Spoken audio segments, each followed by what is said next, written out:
Recording has started. Thank you. Good evening. This is the March 19, 2024 regular meeting of the Complaint Committee of the Sunshine Ordinance Task Force of the City and County of San Francisco. The time is 5:38 p.m. The Sunshine Ordinance Task Force and its committees convene in hybrid meetings that allow for either in-person attendance or remote participation. Public comment will be taken on each item of the agenda. Meeting decorum. Any member of the Sunshine Ordinance Task Force may call for decorum due to the disorderly conduct of meeting participants. Persons who engage in threatening and/or menacing behavior may be asked to leave. Chair Schmidt, that completes my announcements. Okay, let's go ahead and move to the first item.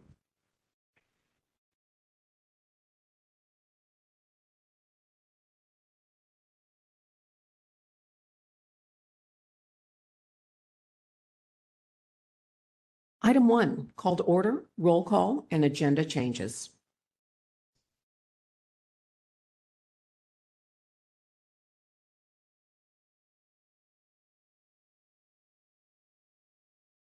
Shall I take roll call? Yes, please.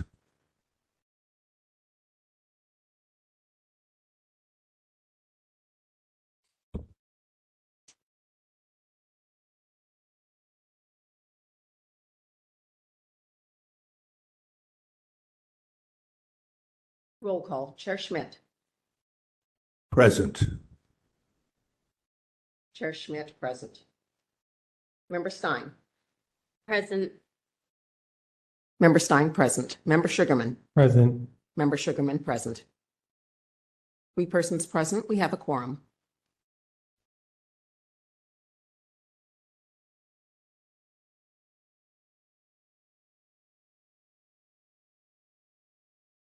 Pat, you might want to make those announcements at this time. I'm sorry, go ahead. I interrupted you. You might want to make those announcements at this time. Yeah, go ahead, Ms. Peterson, with any kind of changes, any of the, let's go ahead and clarify which cases are not gonna be heard, and I guess we'll still call them in order, but we'll put it on the record what's occurred with each of the cases. And I'll just say, it sounds like we may only have 2 petitions that are actually heard tonight. Out of, I think, initially 7. Okay. Regarding file number 23042, which is item 4, we have a withdrawal. The item has been withdrawn by the complainant. Regarding file number 24005, Fine Arts, Anonymous against Fine Arts Museum of Trustees. This is item 8. We have a request for a continuance due to incorrect noticing to the respondent. Regarding file number 24008, which is item 9, Anonymous ACU against Chief William Scott, Lieutenant Chris Beauchamp, and the Police Department. The item has been withdrawn by the complainant. Regarding item 24001, which is item 7, Rosa L. against the Department of Public Health, we have a request for a continuance from the complainant. Okay, thanks. Can we ask what was the request for continuance? What was the reasoning for that second request for continuance? Is that item 7, 24001? No reason was given. Okay.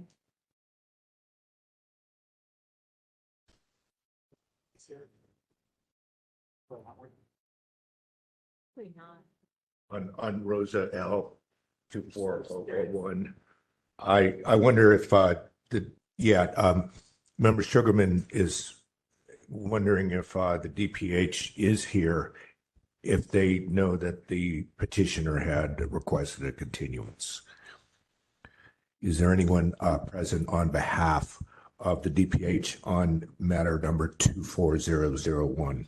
DPH is aware. I understand that they will be available at 6 p.m. 6 o'clock. Yes. Okay. And that is item 7. I indicated that we had items That's the only Right. continuance request. Is that correct? 24001? No, there was also 24005. Oh, 05, but that was based on with the notice. Correct. All right.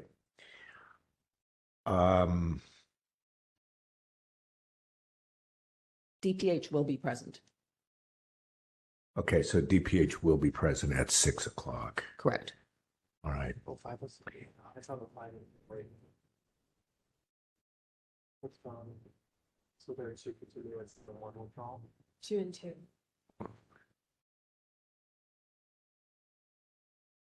2 and 2, 2 active. Yeah, let's go ahead and make sure that with all 4 of those, we don't hold anyone here unnecessarily. And thank you, Member Sugarman, for raising that issue. Okay, 23042 it's my understanding that matter has been withdrawn. And so the Department of Building Inspection, since it's withdrawn, I think I can say that the DBI will not need to be here to make an appearance in that case. Actually, DBI is present. Mr. Patrick Hannon is here regarding matter 23084. Oh, a different matter? Different matter, but same representative for respondent. All right. Okay. And the other withdrawn matter is 24008. It's my understanding against the Chief Scott, Lieutenant Beauchamp, and the police department. Correct. And so we're told that that has been withdrawn. So the case has ended. And so that's those parties, we will not be calling that case. So I want to tell, I don't know if they're here. I'm not sure if they have any other matters today. I don't think so. Lieutenant Chris Beauchamp is present. Okay. Well, they don't need to appear for that matter at this time. Let's cover 24005. Just to clarify, the respondent did not, it looks from the notes, it looks like the respondent did not respond to notice. And is this, what's the basis for, Ms. Peterson, what's the basis for us continuing this? Has a party made a request, or did someone make a determination that the notice was incorrect? I made the determination that the notice was incorrect. I spoke with respondent who noticed that the matter had been agendized because she was reviewing other agendas.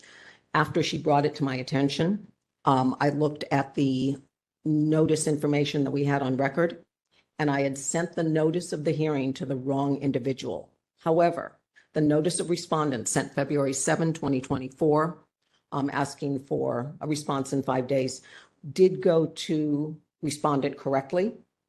And that is what you were referring to, that we did not receive a notice from respondent in response to our notice to response. Lots of responses, but we did not receive that notice. We didn't receive that response. Okay, but it does seem that there was a notice problem in the process. That is correct. I noticed. So you deem it to be appropriate to continue the matter? I do. I sent the notice of hearing incorrectly. All right. Members, any objection to continuing 24005? Let's move it to next month. Or you could put it on another committee if you want to, but I think it's better that it stay with us since we already read the files. Okay, and the last one is the Rosa L matter. There was a continuance requested on Saturday, and so that's 3 days ago. That's correct. And if I'm tell me if I'm wrong, but I think the rules technically require more time than that to request a continuance. Is that correct? 5 Okay. days, I understand. And Rosa L has not, I don't believe, would have requested any other continuance in the matter. So it'd be a first request for a continuance. Correct? Does anyone know that she requested any prior continuances? I do not know if this is the first Okay. request or not. All right. So, It must be the first request, as this is the first time this has ever been scheduled. okay. Thank you. Thank Thank you, you, Victor. Mr. Young. Members, do you have any thoughts on whether we should continue that matter? Well, there's no chance of us making any recommendation about it to the task force, right? Since the petitioner is not here. Like, we can't hear it anyway, right? So our only option is to continue it. If not, I think that's one good reading of, I mean, what we do here. is there any other option? I mean, I just wondered because I read it, I actually felt like it's a case that could go to the consent calendar, but I feel like we can't recommend that based on our Can current. I suggest we just call the item when we get to it? We shouldn't be discussing the merits of the complaint. Okay. Thank you. Thank you. That's a great idea. And respondent will be there. I'm sorry. Let me just let Member Stein continue with her thought. Oh, yeah, no, so I thought if there's an option for us to go ahead and hear it, I would want to, but I just don't know that we can under our current rules. Yeah. Okay. Okay. Well, because someone's waiting, I'm going to make a motion that we permit that continuance. It's unfortunate. I think that the request should have been made earlier or some other grounds be given, but I'm still going to make the motion. And this is a motion on file number 24005. 001. Okay. We've already approved 24005 being continued to next month. I'll second that. May I hear the motion on file number 24001, please? So we could ask for if there's any public comment on that. If there are any members of the public who would like to make public comment on file number 24001, complaint filed by Rosa L. against the Department of Public Health, please come forward to the podium. If there are any members of the public who have joined us online and would like to make public comment, please raise your hand using the app or pressing *3 on your phone. I'll give you a moment. In addition, we do see one hand raised. Okay, I will go ahead and unmute our online caller. At your discretion, Pat, to start the timer. Thank you. Caller, are you ready? Hi, yes, can you hear me okay? We can hear you fine. One moment, please. Your 3 minutes begins now. Okay, I'm calling because I'm a former employee of, my name's Monique Flamgeras, and I'm a former employee of Tenderloin Neighborhood Development Corporation. And TNDC has not had any public board meetings at all this year, 2024. And last year they only had one. And this is amidst like huge changes in the organization, including the layoff of at least 18 staff and other changes. And they still have made no effort to have any public board meetings and get input or guidance from the community. So I would like you all to investigate that and use whatever power you can to push them to have a public board meeting so that the community can have input on the organization. The organization is supposed to serve the Tenderloin community, and it's not. And that's all. Thank you. Okay, thank you. Yes, Ms. Peters. Was that a matter for public comment on item 3? I'm not quite sure. It was in the slot for public comment on agenda changes. I think maybe the speaker was intending to make it more of a general public comment, and I didn't intervene. I would tell the speaker that there is a way to try to put something before us if you were to file a complaint with the task force. At this time, we're not really doing any kind of investigating, looking for problems outside of the complaint process. But if one were to put something in by calling into the task force to tell us that there's been a violation, and then you get it in the written record, that's something that would, at this time, it would go to a committee. We would look at it. So that's just a possible way that you could go forward on that. Thank you. Checking for other public comment. I do not see any additional hands raised at this time. Thank you, Mr. Young. Motion on file number 24001, please. Yeah, we can have a vote on this. Pat, I believe the motion is to continue the matter to the call of the chair. I'd like to actually thank you, Mr. Young. Maybe specifically for these continuances, I'd like to specify that they be put on for the next meeting, just to try to keep them moving. I believe that motion would be continue the matter to the April 16th complaint committee agenda. Thank you. That sounds much better to me. Okay. Noted. Ready for a vote? Yes, please. Member Stein. Aye. Member Stein, aye. Member Sugarman. Aye. Member Sugarman, aye. Chair Schmidt. Aye. Chair Schmidt, aye. The motion passes. Okay. Whenever you're ready, we'll move on to number 2.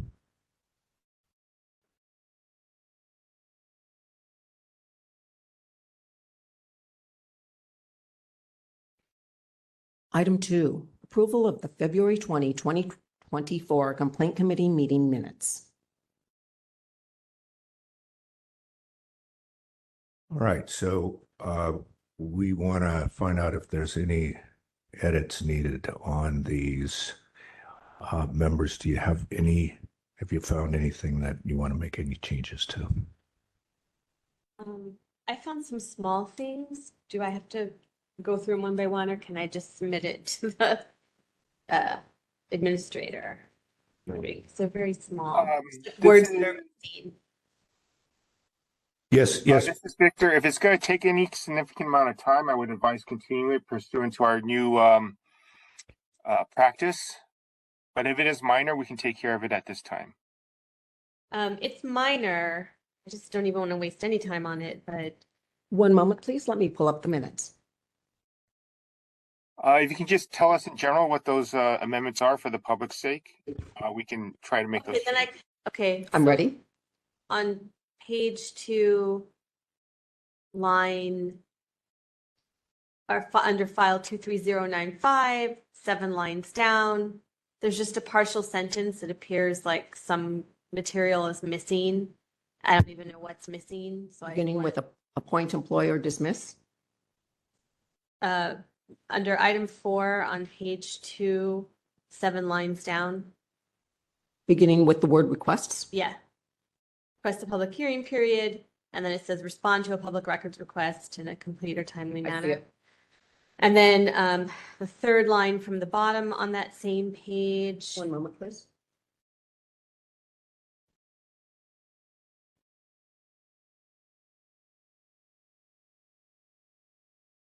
But I could just read these and then just email them to you. That would be fine. Thank you. So page 2, third line from the bottom, it says, I think it would be better to say a recommendation to find a violation that rather than for just a recommendation for a violation, but I'll send this to you. Page 3, under item 5, the second paragraph, the date seems to be missing. It says like 1/12/2 and then blank 20. 2. Yeah. Yeah. And then page 3, that was it. Page 7, sorry. Item 11 refers to member Kuman instead of Kumar. So those are my changes, and I'll just email them to you now. Thank you.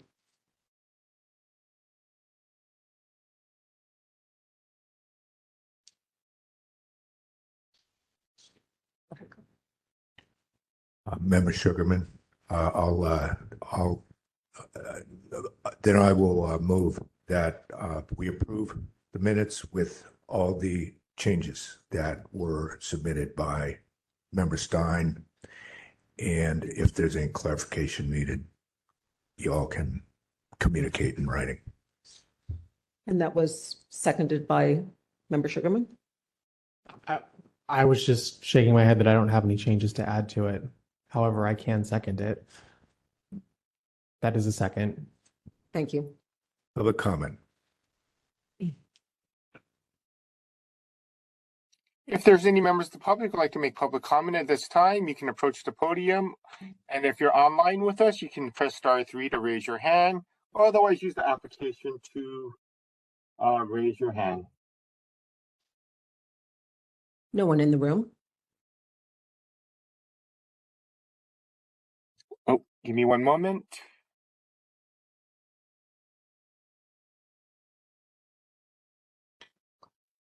Sorry, I can't find the window.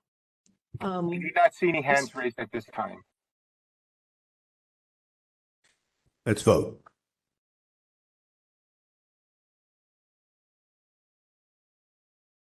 Member Stein. Aye. Member Stein, aye. Member Sugarman. Aye. Member Sugarman, aye. Chair Schmidt. Aye. Chair Schmidt, aye. 3 ayes. The motion passes. May I inquire, is Member Kumar present? No. No. You need to list her as absent in all votes and in the roll call. Is that a correction now or going forward? Now and going forward, and the previous vote also, where we will list Member Kumar as being absent from the meeting and during the votes. Amending the roll call. Roll call taken. Member Kumar will be shown as absent. Thank you. Thank you, Mr. Young. Yes, and we were aware that she was not available for what would have been her first meeting. Motion on file number 240001, previously showing 3 ayes. It will now show Member Kumar absent. Thank you. I believe we can move on to the next item. One moment, please.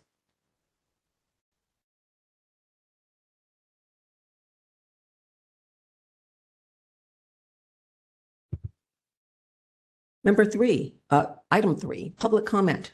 Members of the public may address the committee on matters that are within the committee's jurisdiction, but not on today's agenda. Yes, if there's anybody who'd like to make general public comment at this time, you can approach the podium.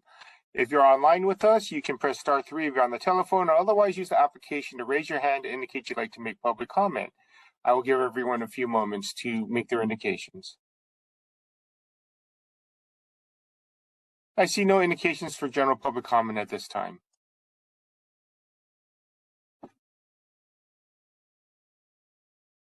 Thank you.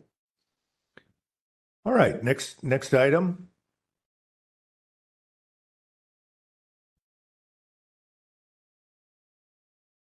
Item number 4, file number 23042, complaint filed by Anonymous, SFS, against the Department of Building Inspection for allegedly violating Administrative Code Sunshine Ordinance Sections 67.21 by failing to respond to a records request in a timely and/or complete manner. California Public Records Act 6253 for failure to provide a response within 24 days. We do have a request for a withdrawal, and we do have it. We have a request for withdrawal. Yeah, this matter is being withdrawn, and so that's how we will treat it, as a withdrawn complaint. Yes. We can move on to the next item. One moment, please.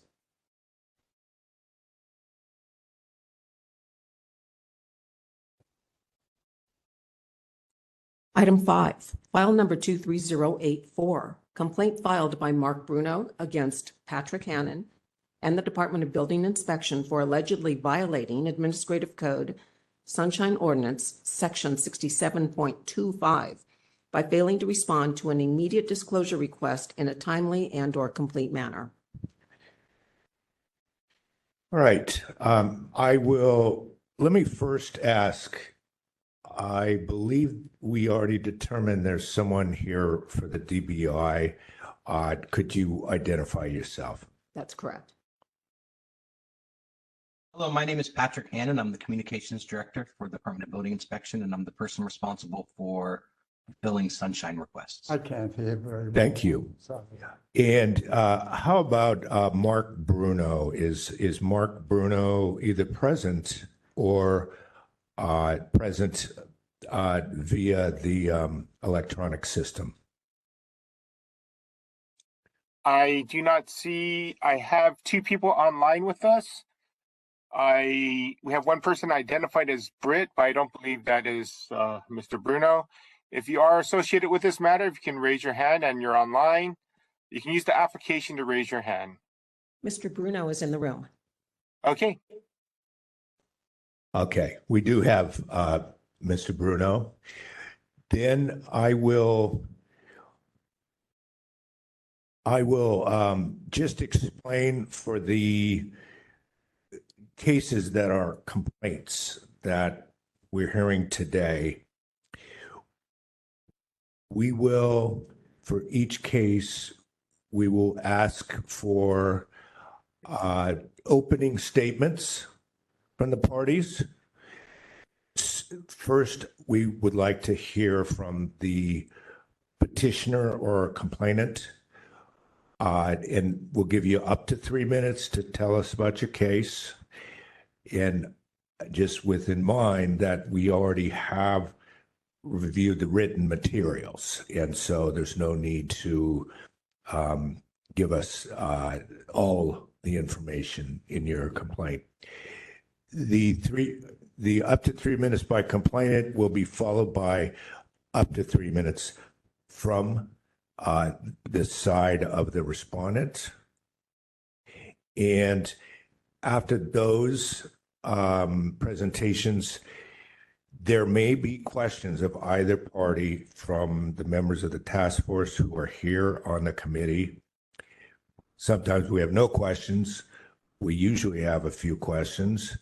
And then after questions, we will make a determination as to how to proceed further with your case, which in certain cases, at least at this time, we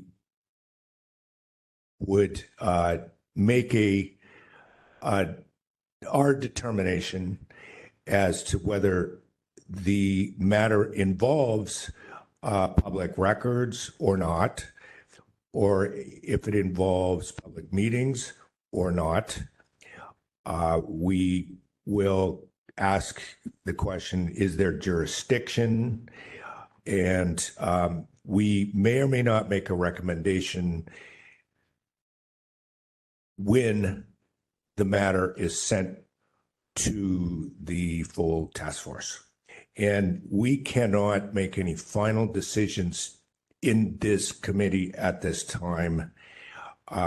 So any matter that would be here to get any type of final determination, order, et cetera, finding, a final finding, that would need to be done at this time by the full task force at a full task force meeting. All right. So first, when Ms. Peterson is ready, we can hear from Mr. Bruno. You want me to talk? Yes, 3 minutes. I believe there's a misunderstanding. I believe Mr. Bruno is not in the room.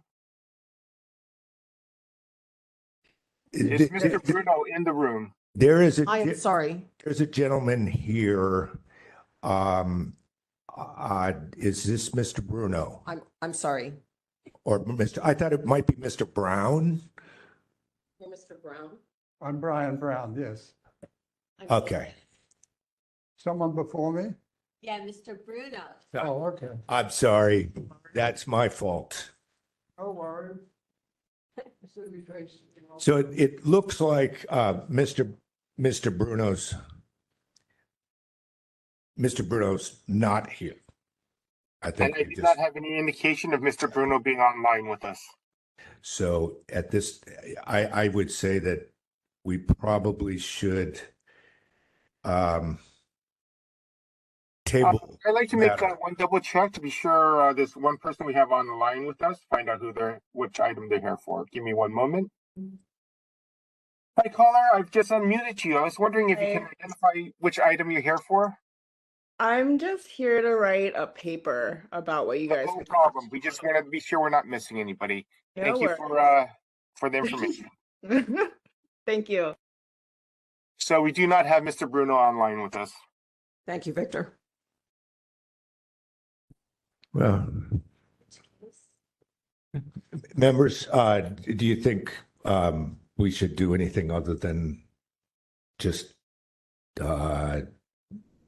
table the matter and put it on, I don't know, make the case go away somehow? I would always call it dismiss, but I always get corrected when I try to say that.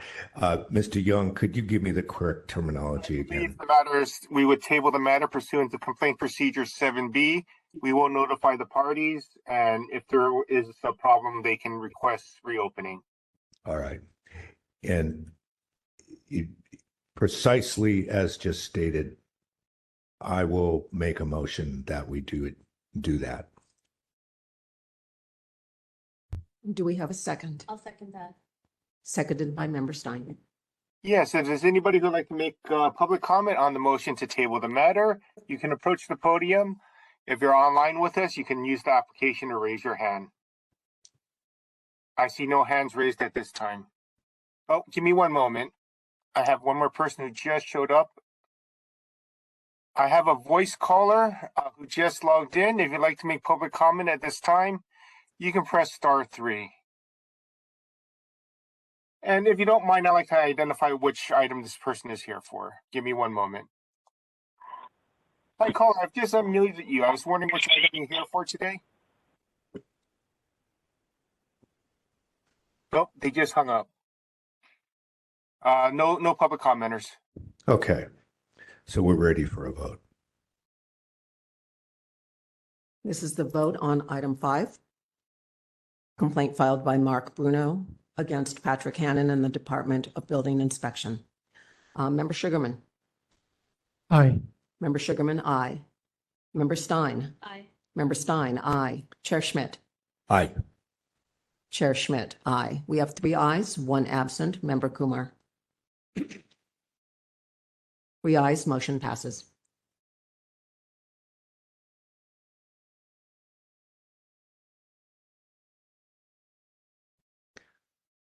Okay, and the next item is for Mr. Brown.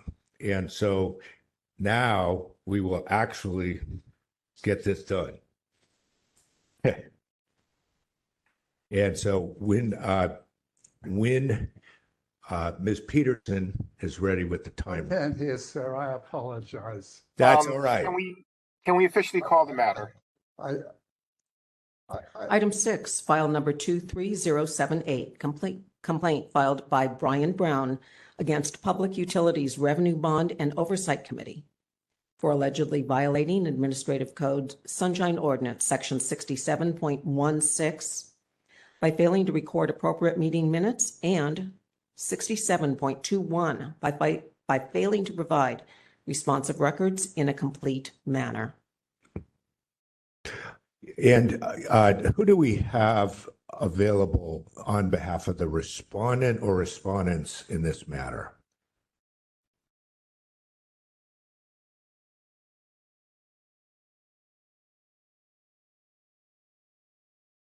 Oh, we do have someone. Could you tell us who you are?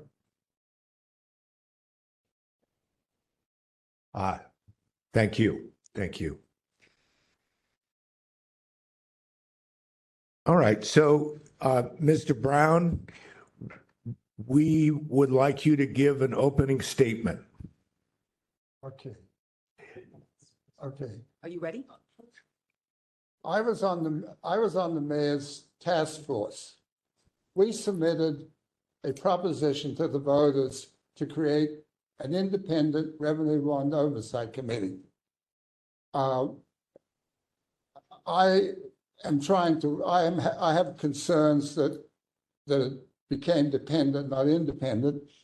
But however, I was at a meeting, the contracts working group meeting, which ostensibly was to hire UCLA and UCB to do our analysis. It's very complex, but that was not the will of the SFPUC, nor the will of the majority on my group.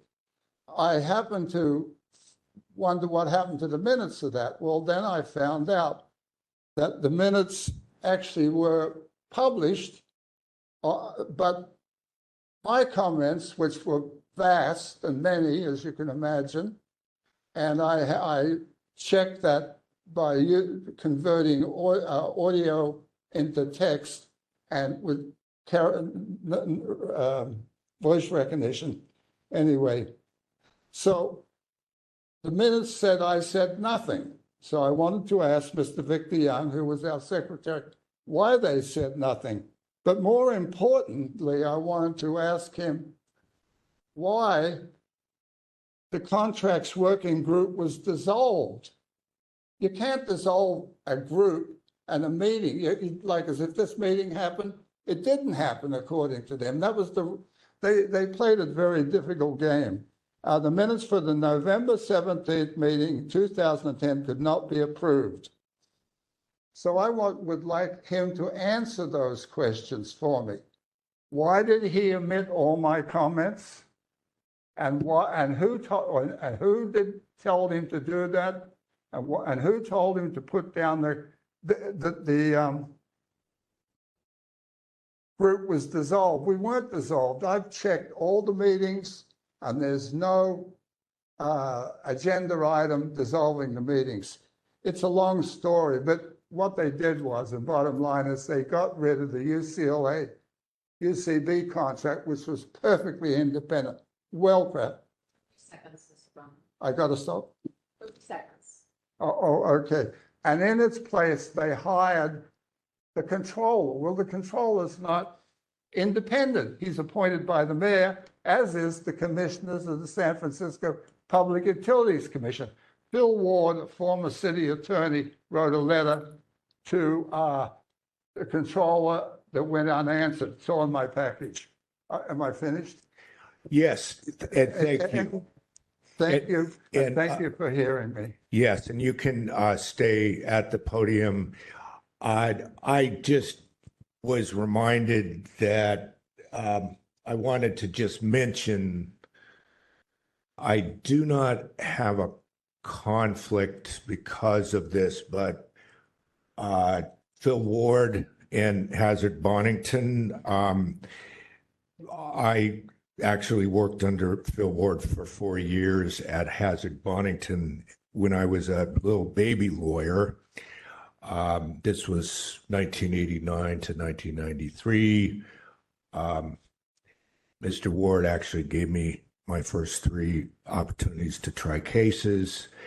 We worked together extensively, but that does not present any kind of problem here. I just like to make clear when I have connections to anyone involved in a case. Can I just add one little point?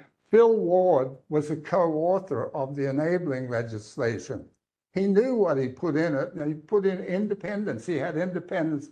I suggested it, and I'm an economist, so Absolutely. thank you for Yes. bearing with my hearing.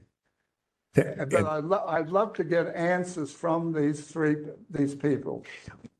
We can now hear from the respondent side in the matter, and that would be Ms. Samero, who's here present. Thank you. Thank you. Right, just wait for. We may have some questions for you, so if you could just wait here. Oh, okay, that's fine. I don't want to stop them, but I think we can continue with the hearing. I was just concerned because if he leaves, he doesn't hear what I have to say. Yeah. You want to, okay, let's So take perhaps we a, could that's fine. Take a break. Otherwise, he's not going to be present for the explanation. Yeah. That's better. Okay. That's He can't rebut. He doesn't. absolutely, absolutely. Okay. Thank you, Ms. Samero. Mr. Schmidt, you can take a break or you can move on to a different item until he gets back. Well, yeah, I guess we could, let's take care of anything else that we have on tonight's calendar. So the next 2 items had continuances. Yes, and I think we may have already resolved those items. And then the next one's withdrawn. That's it. Yeah, and so the last item on our calendar, other than the one that we're going to come back to here, is about the traditional announcements, comments, etc. There we go. Can you call that one, Ms. Peterson?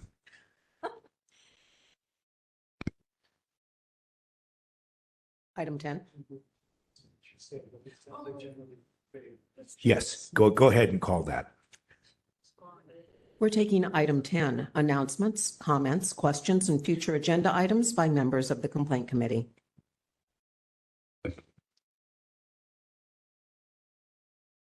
I do not think I have any announcements. I'm glad we finally got through our ongoing ongoing roundtables about changing the procedures. I think we're all hoping that people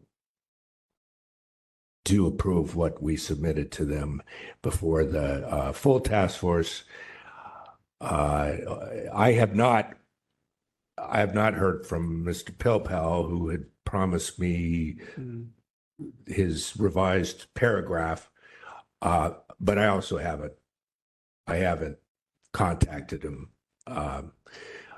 because I've been so devoted to working with Member Stein on the annual report, although I don't take much, I don't have much of a role there, but I have a small role in the annual report.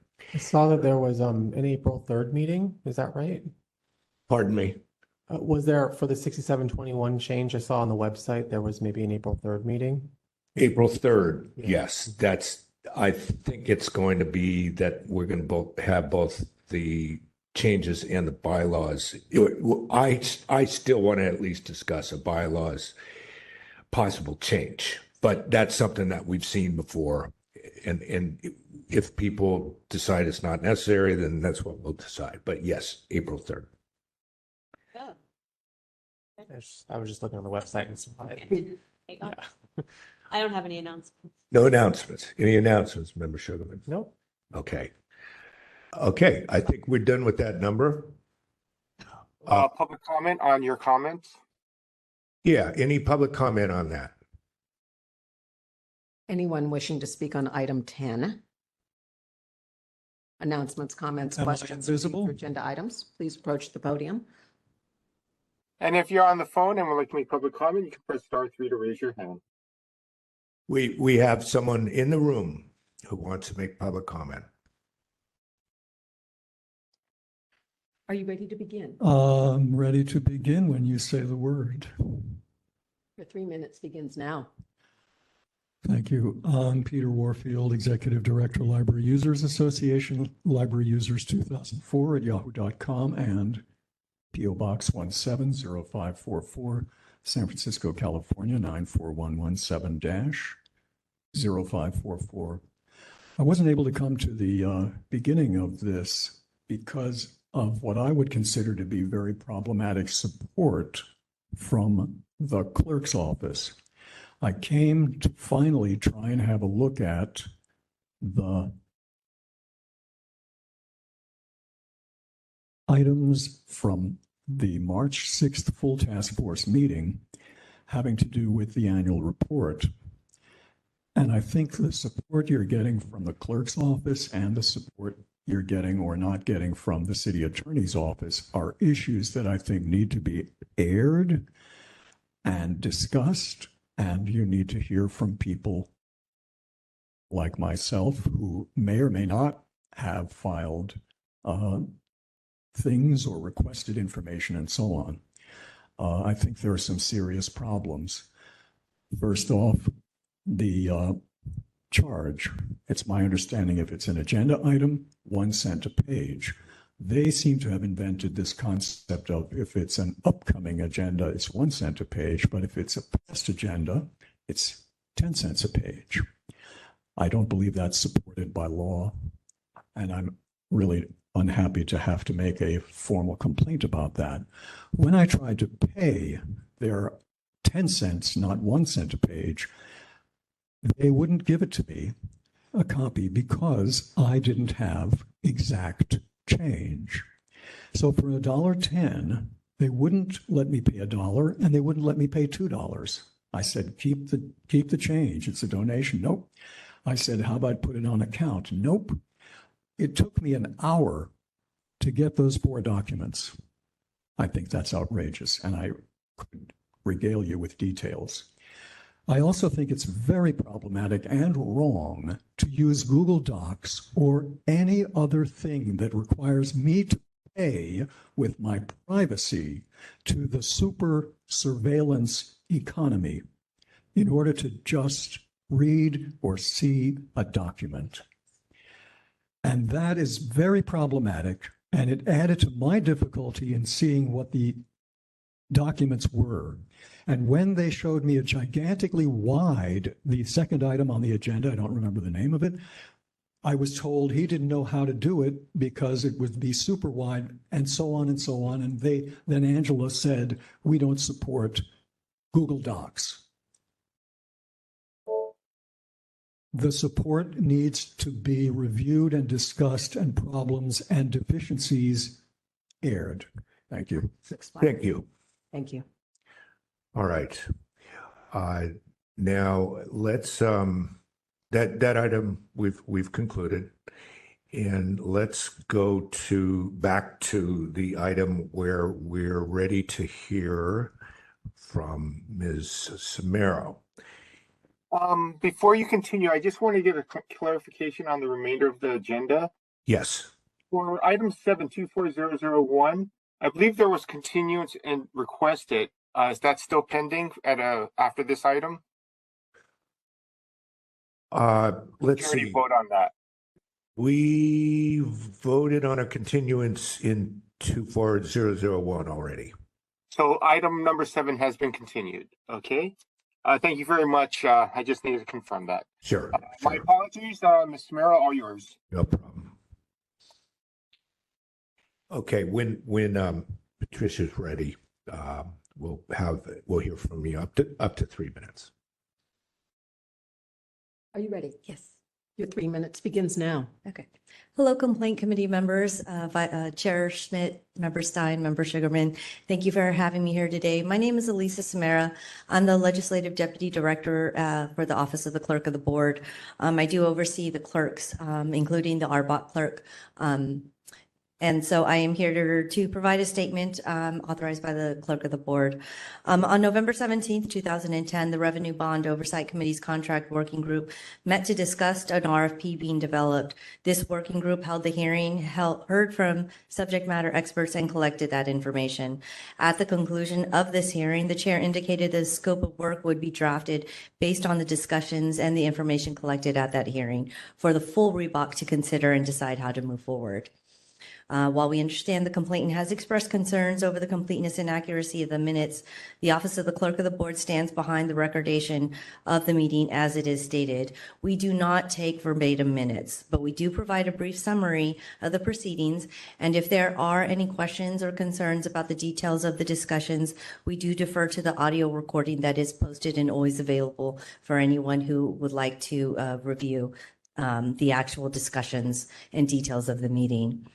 We also understand the complainant has issues with the note referenced at the end of the draft minutes, indicating that the working group was dissolved and therefore the November 17th, 2010 minutes were not approved. Pursuant to the standing advice from the city attorney's office, while it is customary for minutes of a meeting to be considered and adopted at the next meeting, it is not legally required. This most recently occurred for us at the Office of the Clerk of the Board during the redistricting task force meeting process in 2022. The last 3 meetings of that body were never approved because they did not convene after the minutes were drafted. In this instance, for this working group, the RBOC working group, we attempted to put an explanatory note for those who may be viewing them at a later time because approval of the minutes could not occur because they no longer convened the meeting. And finally, I know that the complainant does have questions, specific questions about discussions or discussions that may have occurred around the meeting, who may have provided direction. But I do want to point out this occurred 14 years ago. So while we have talked to staff, I have asked those who were involved or whose names were indicated on the minutes, and our clerk, Victor Young, the staff just are not able to recollect the specific conversations or details around this. And so while we apologize for not being able to give specifics, we just, recollections from 14 years ago were not reliable. So. All right. Thank you. Thank you. Members, questions for either of the parties?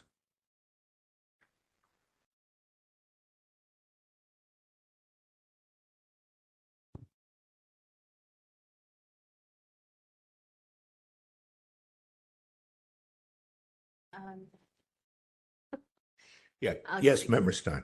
I have questions kind of scattered throughout. I guess for Ms. Perrin, do you have any information about why the RBOC was dissolved? We do not have, I did look at to see if there were any minutes going around the RBOC minutes that were around that time to see if there was any indication. As Mr. Brown had said, I did not find anything, but you have to understand too, working groups, it is not the full RBOC. It is a working group that it looks like was created for a task, which was to gather information for the RFP and to draft a scope of services for the full RBOC to consider and actually approve. And it does appear that this was the final meeting that they talked about the scope of services for that RFP. And after that, they were, we don't have any information for this working group who was assigned for this task. So you're saying the working group was dissolved, but not the RBOC? Yeah, the full Revenue Bond Oversight Committee is a there. standing committee. Okay. Yeah, and so it looks like they had assigned a few of their members to gather some information, and it's a working group. It's not a full-fledged commissioner body or policy body. It's a working group that was established to gather information for the full RBOC to consider. Thank you. And then a question for the petitioner. Mr. Brown. One question for Mr. Brown. So you were a member of the RBOC working group? You were a member of the RBOC working group? You were not a member of the public at that meeting. You were a member of the working group. Is that right? I was a member of the contracts working Okay. group. Okay. And the problem was that I had gone out and got UCLA and UC Berkeley to put a proposal, brilliant proposal, but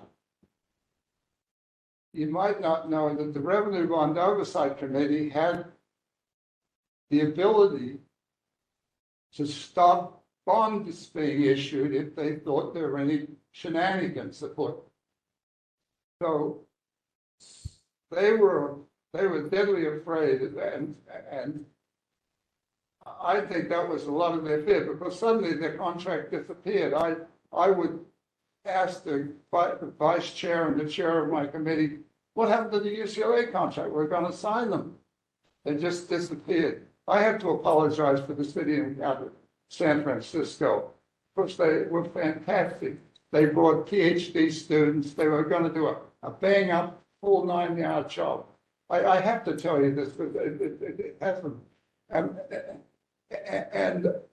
the other thing that bothered me was the controller has a budget for his CSA group.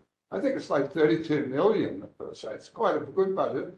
And we had a little budget. We got $500,000 for every $1 billion in revenue bonds issued. That was Phil Ward's idea, by the way. And so they took out, we paid for them in addition to them being paid, and that was their task, was to monitor, not to take over from an independent. Anyway, I can't say it any better than Phil Ward said it. I thought he was brilliant at the time and said it. I'm sorry if I went too long. And did you ever submit a public records request to Mr. Young for any documentation he might have of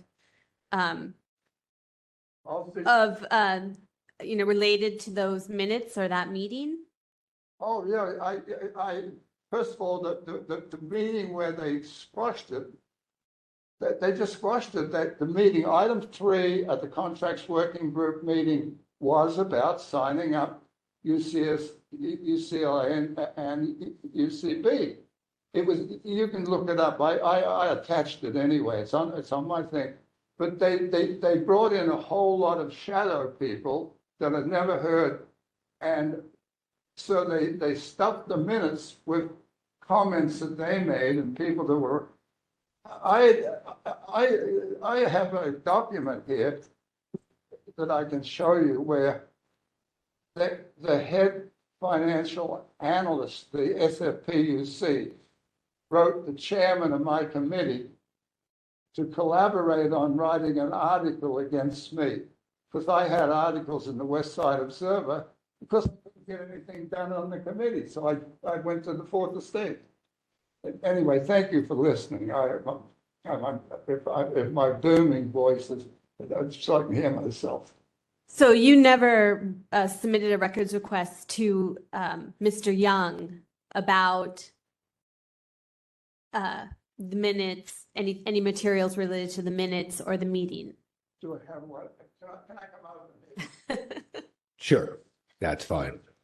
Sorry, I thought my ears were better. Yeah, no, I was asking if you'd ever submitted a records request to Mr. Young about the meeting or the minutes, about any material. Yes, I have. You have? Lots of them. I've asked him. I said, and he And in the form of a records request. And he said he's forgotten all about it. Okay. Then they took him out of being on the Okay. revenue bond And then they took the lawyer out, and when they finally signed the contract with the memorandum of understanding, I said, I think this is illegal. Let's have a vote and hire a lawyer, an independent lawyer, to tell us what Phil told us later. They wouldn't have it. I couldn't even get a second. I mean, why am I doing this? Because I'm 89 and I'm writing it up because I feel it has to be written up. And I need answers from these people so I can be accurate. Okay. And thank you for your patience. Next time I'll have a hearing. Okay, thanks. And my last question is for Ms. Perrin. Can you just describe the search process for the documents that were requested? From what I understand, the records were requested several times, and they were compiled, and all documents related to the meeting that we still had on file were provided to Mr. Brown. We do a search of, we only have one drive, one folder for for each of our bodies, so we retain all documents and information in one central location. And everything that we had around that meeting was provided to him several times. Should we go get him? Should we go get him? If you want to go get him, I think it's optional. But go ahead. Okay. I mean, that's all my questions, but other people might have questions. Thanks. Your name is Perrin? No, Elisa Samara. Oh my God, I'm so sorry. Yeah. I was like, wait a minute. It's fine. I know that you are listening. Sorry. I was thinking, okay, we got a You're on name vacation. change here. What's this about, huh? Yes, that's me. Former colleague.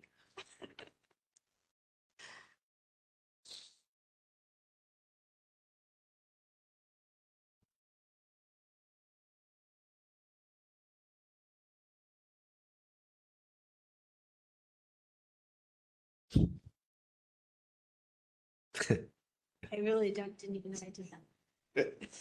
This is we had 7, I think. I was worried that we had too many cases this month. What can we do about this? It's like such a waste of time and holds up the doc. What I've tried to do. Are we deliberating now? No, just do you have any questions? Still for the response? Yes, for the petitioner or respondent. I have, That's okay. Member Sugarman. I'm still thinking of one. Okay. And you don't need to stand, but Ms. Samaro, I just want to make sure there was this is sort of just a housekeeping matter. There was a bit of a glitch on this one where it was going to go to another committee, but there had to be a change, and so this ended up in this committee because of the name, using the correct names, et cetera. So do we have, is it the RBOC is the proper party to be involved here? Is that correct? Yes, there's an agreement between PUC. The revenue bond oversight is actually under the Public Utilities Commission, but the Office of the Clerk of the Board provides clerking and administrative support services to RBOC. Okay. So our clerks actually clerk it, which is why I'm here to speak on the minutes, the capturing of the minutes and the recordation. Okay, and I know there was a lengthy letter from Mr. Carroll, and that's the same, that's. Mr. Carroll is the current RBOC clerk, and he is also I'm also his supervisor. Okay, that's all. I just wanted to make sure Yes, can I oversee the send clerks this and through. it's underneath us, yes. I just have one question. And this is less about the legality of it and more just, it seems to me that the petitioner is looking to have his comments that he cannot find on the record in these minutes that you've explained why they're not there. My question is there anything within your policy or to be able to have him make a comment that is on the record? Not specifically from this meeting, but in some other meeting or in some other record that you keep. do you keep public comments? I guess that's my question. For the meeting itself would just be the minutes. Are you talking about like current day? Like whether Current he day, would like I'm provide- trying to figure out if there's any way to remedy this in the sense that like it seems as though what he is saying is he wants his comment to be heard and recorded. Yes, so our box still meets the full Revenue Bond Oversight Committee. So if there were concerns related to the body and under their jurisdiction, he could provide it during their general public comment period at any of their regular meetings or special meetings, I guess also. And that would be captured in the minutes at those meetings? Yes, yes. Yes, we capture general public comment like we do for all of our bodies. We go into the details or give a brief summary of what they are. Okay, and I just wanted to actually ask that also because I know it comes up in the Sunshine Force about submitting minutes, or not submitting minutes, but submitting comments, like written comment, like to submit your public comment in a written form. And I don't really know where we fell on that actually. So, but I mean, is that something else that other bodies do as well? Like, can someone submit a comment? Do you take submitted comments? We do take any written comments, any written correspondence. We definitely, we accept them, we record them, and we just disseminate them among the members. Now, if it's not submitted in the meeting, it is not necessarily a part of that meeting's records, but it will be forwarded to them for information. Now, if it's something that they want recorded and is part of the official minutes records, then they would need to be present for the meeting. As you guys know, there's a 150-word statement that can also accompany someone who provides public comment during a meeting, and they can submit that, and that can be added to also the minutes. But they do need to be present, so.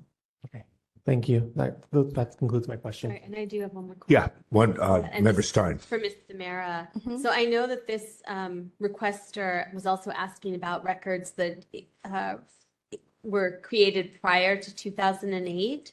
And Mr. Carroll had indicated in his letter in our packet that he thought those records were maintained by PUC staff rather than the RBOC clerk. And I'm wondering if there was any effort made to contact the PUC staff to ask about potential minutes or agendas before 2008. We defer any questions about anything before our time as clerks in recording our BOC business. We would defer them back to PUC. We can't speak about how what PUC's filing or processes So are. these We do queries- refer them back to PUC. I know the inquiries have been put out there,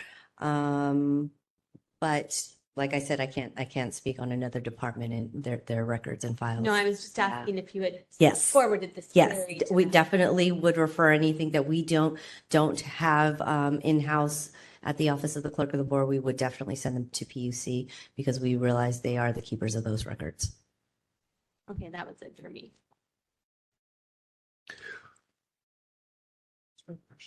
If there are no further questions, the members will now deliberate to determine what to do with this case next. Any thoughts, members?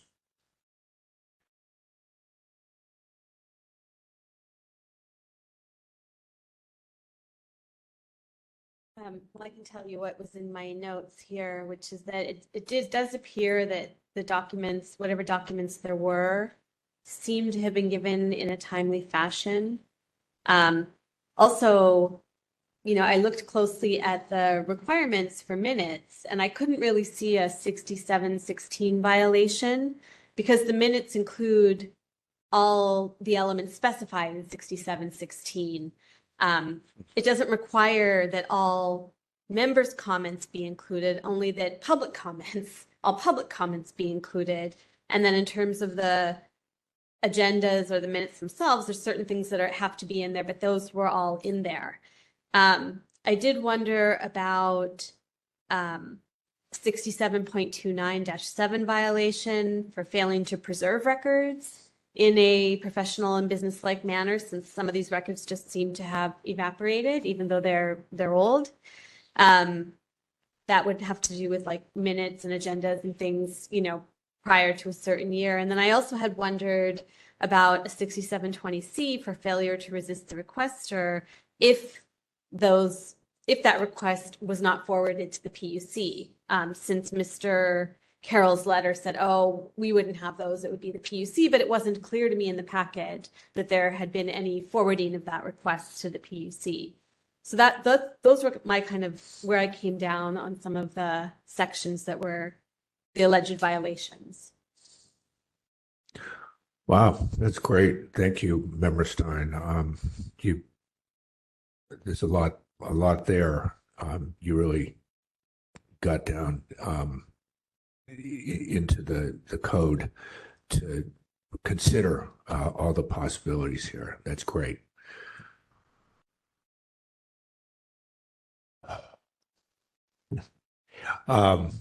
I don't know how much I have to add. I think the way I approached this is similar, but two things that I thought were significant. One was that Mr. Carroll had a pretty extensive response to the questions that were posed. And I thought that in a way, you could say it was outside of the scope of the Sunshine Ordinance, the CPRA, the Brown Act, to be trying to answer questions. And so you could say it was above and beyond what was really required by the law. The scope of what we're looking at here, I guess I looked at page 95, and it seemed that Mr. Brown had boiled down what he was looking for, and it really did come down to primarily the questions such as why this, why that, and including questions of Victor Young. And I'm not quite sure where the line is, where you're asking for information as opposed to a already written, established document. I don't know if anyone's ever been clear about that, but I think that to have this type of interrogatory questioning, I can't imagine that would come within the scope of any reading of Sunshine. And so the why questions, and this is for Mr. Brown, we don't make any decisions here today, but as to the why questions, I just don't know if they come within either what the Brown Act would require here, because you're talking about meetings, or within the scope of a document request, even under Sunshine, which is a bit broader than the state law. So those are my initial thoughts. That's kind of also where I was with it. Is like you're looking for an answer for what happened to, the things that we don't necessarily can find. But also like in terms of what is within our scope that I don't have, that Member Stein does seem to know more about. But the question is whether it's legally required for them to have a record, considering the chain of events. That would be the only like legal, like the only like something that's within our scope to discuss. But for me, it's just it seems like, again, also not just listening to what the petitioner had to say, but also when you reference page 95, it seems to me like this person, as I said before to the respondent, that they just want their voice to be heard. Like they want to know what happened to these comments.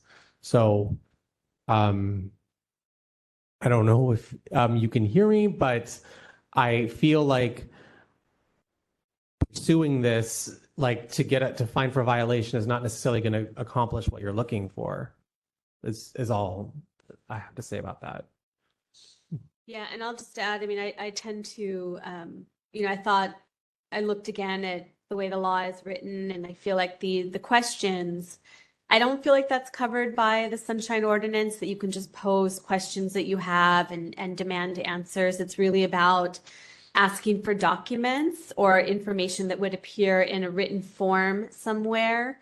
So I focused more on the agenda and minutes between 2003 and 2007 that were requested that were not provided because no one seems to know what happened to them. That's still fair, right? Like there should be some. Well, if those were clearly stated in requests before us, and the answer was no, we won't give them to you, and there's no justification for not giving them, then that, I think, is something that could be a violation in terms of finding records. I agree with you on that one.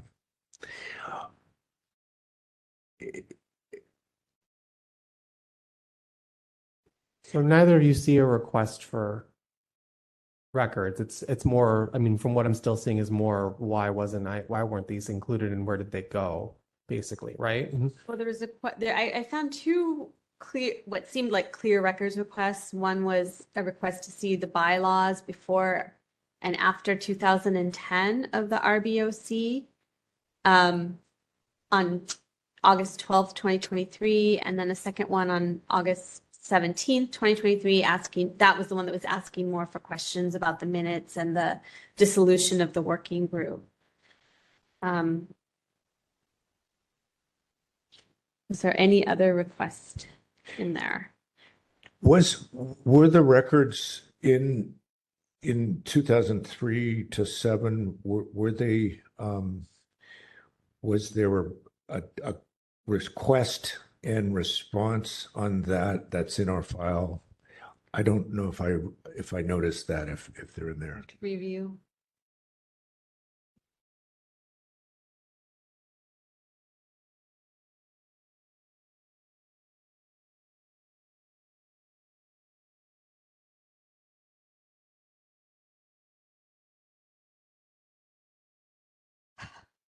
Pages are on. I mean, the respondent talks about doing an exhaustive research for the minutes. This is Mr. Carroll, agendas and bylaws, which were requested, and could only find what he found, right?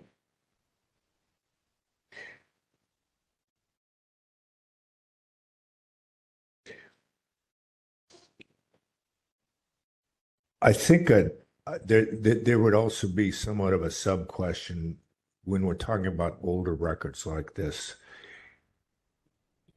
I know that the provision you cited, it really may apply to talk about, did they professionally maintain records? Although in a way that dovetails with record retention policies and destruction. And so I don't know if the question had been, did these records exist? It seems like maybe the answer was, well, I couldn't find them, but that may be because they were destroyed. I don't know. And if they were destroyed, maybe that's because you've got a retention policy that was being carried out. And that, to me, is probably outside of what we could really deal with here. Mm-hmm. Okay. I tend to agree. Okay.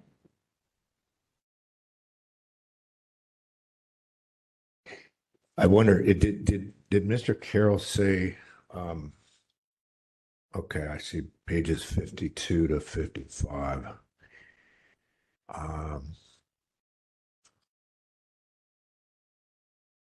Wonder how he worded what he had found and not found.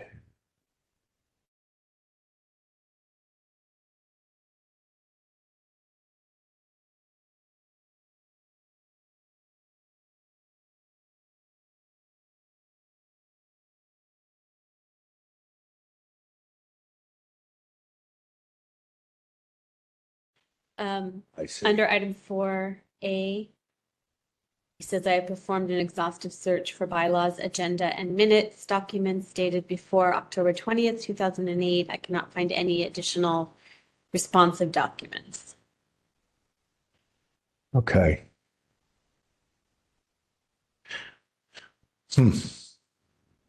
Well, I guess, yeah, exhaustive search, that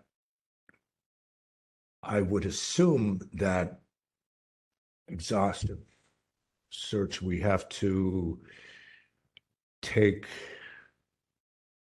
we have to somewhat think that he knew where to do that search. And he knew who to ask if there's somewhere else to go to actually find the documents. But it doesn't sound like they were claiming, like, either they're not going to search for them or they're not going to give them up, or some of those other problematic answers that we may have seen. On the other hand, I don't know, in a way, since we can't decide here today, I think it comes down to, are we going to make any recommendations on some of these claims, or we just pass this to the task force? I think if we're going to have new rules, it's good to practice either making recommendations or putting things into the consent calendar. I don't know if this is a case to start with, because it's Right. but I think we've sort of ferreted it out. And I think your description of the issues, Member Stein, was pretty good outline of all the possibilities that we could be looking at here.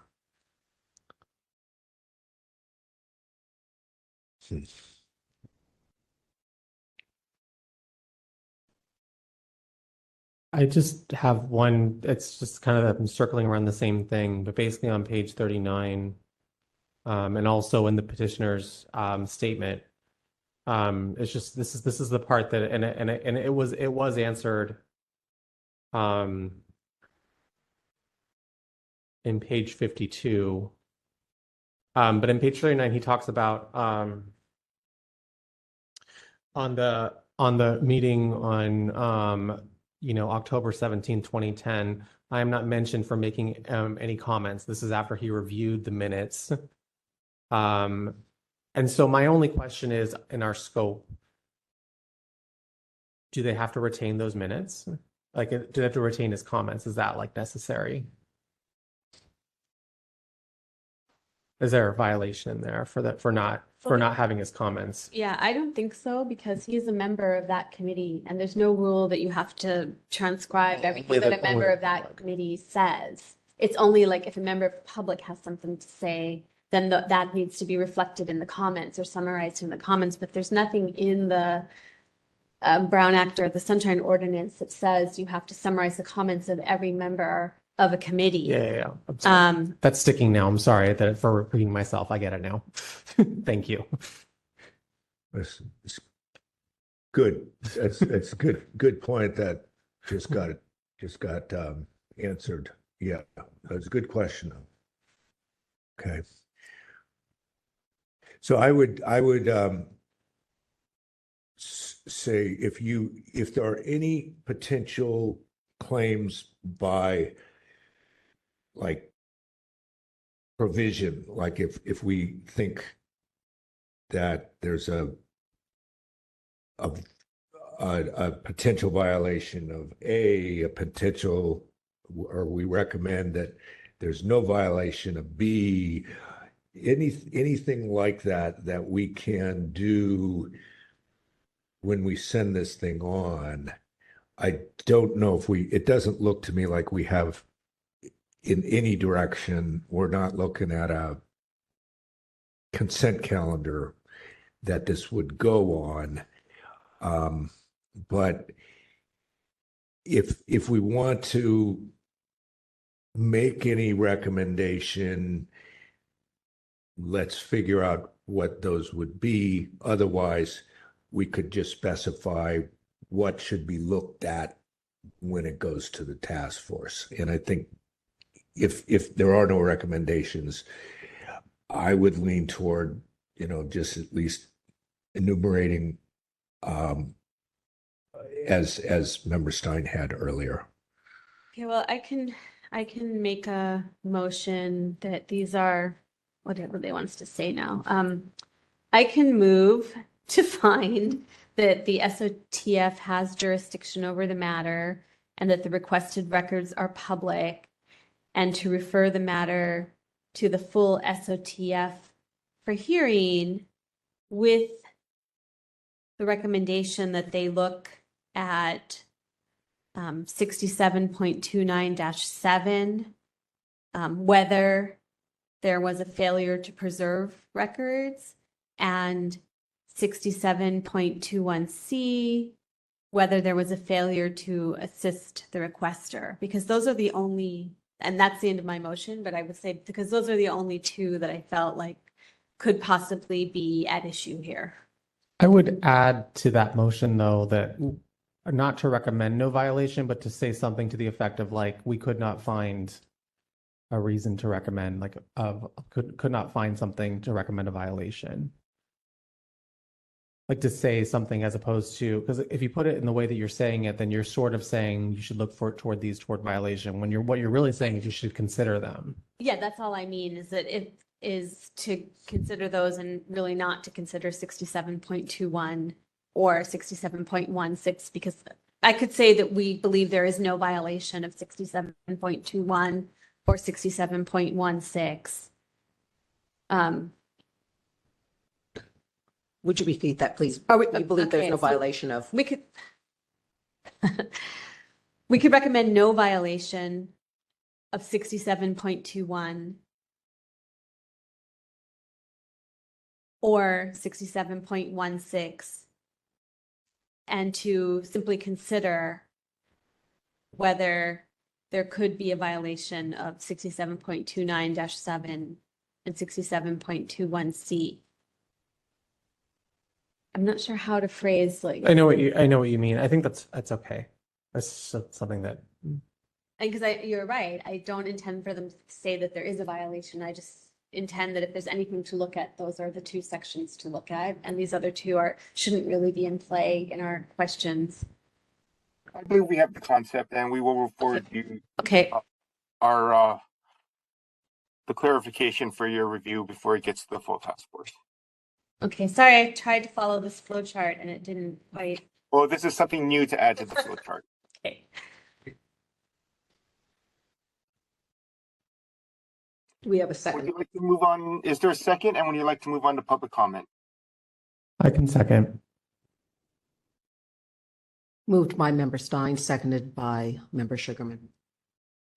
Yes, if there are any members of the public who would like to make public comment on this matter, you can approach the podium. If you're on the phone with us, you can press *3 to raise your hand, or otherwise use the application to raise your hand for this matter. We have no members of the public in the room. I do not see any hands raised at this time. Taking a vote. Let's vote. Member Sugarman. Aye. Member Sugarman, aye. Member Stein. Aye. Member Stein, aye. Chair Schmidt. Aye. Chair Schmidt, aye. Member Kumar, absent. 3 ayes, the motion passes.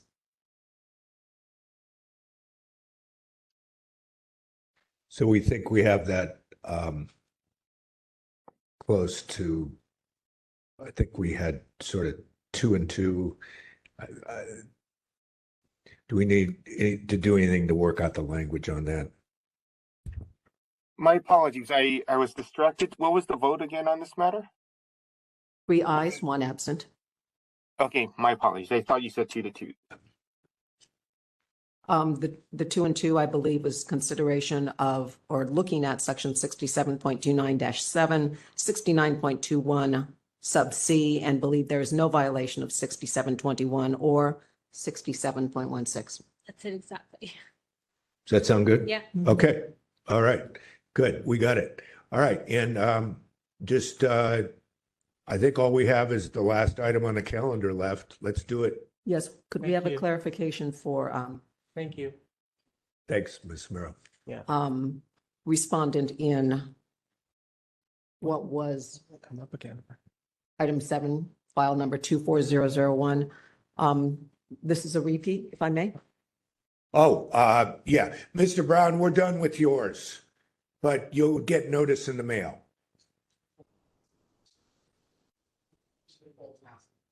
So we bring them on across the whole board at a later date.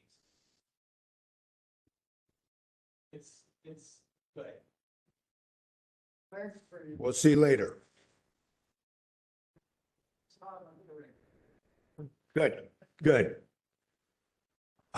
Yeah, Ms. Peterson, what was the clarification? We have a clarification for the respondent in file number 7, or item number 7, file number 24001. Respondent is in the room virtually. That matter has been continued to the April 16 calendar for the complaint committee.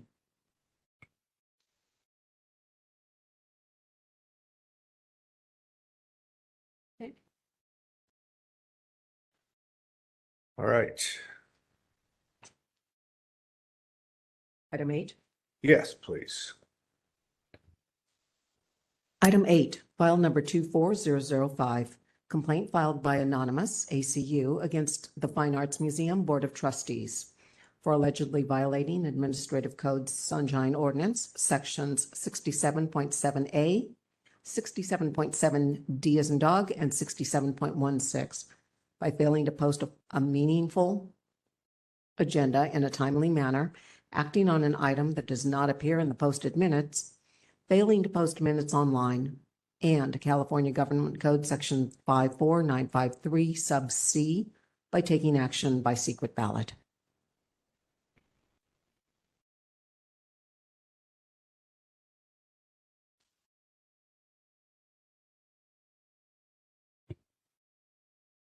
Okay, we have already, well, let me just make a motion to confirm that this is, well, a motion to continue to the next meeting of this committee.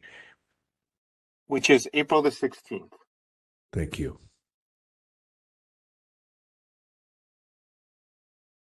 Can I have a second?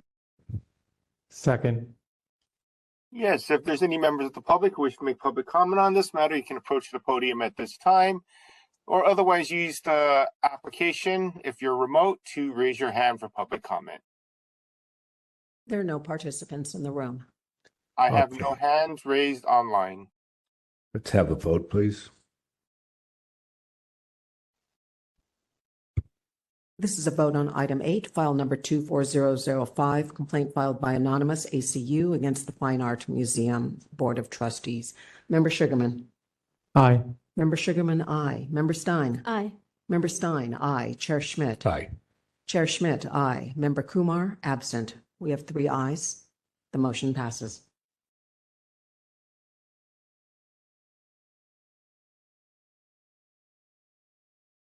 Item 9. Yes. Item 9, file number 24008, complaint filed by Anonymous, ACU, against Chief William Scott, Lieutenant Chris Beauchamp, and the Police Department for allegedly violating Administrative Code Sunshine Ordinance, Section 67.25, by failing to respond to an immediate disclosure request in a timely and/or complete manner, and 67.34 for willful failure and official misconduct. This matter has been withdrawn.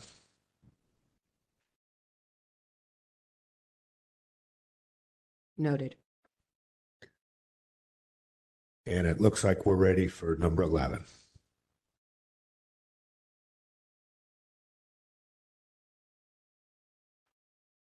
Item 11, adjournment. Move to adjourn. The meeting is adjourned at 7:13 p.m. What can we do about these no-shows, these last minute withdrawals and all that.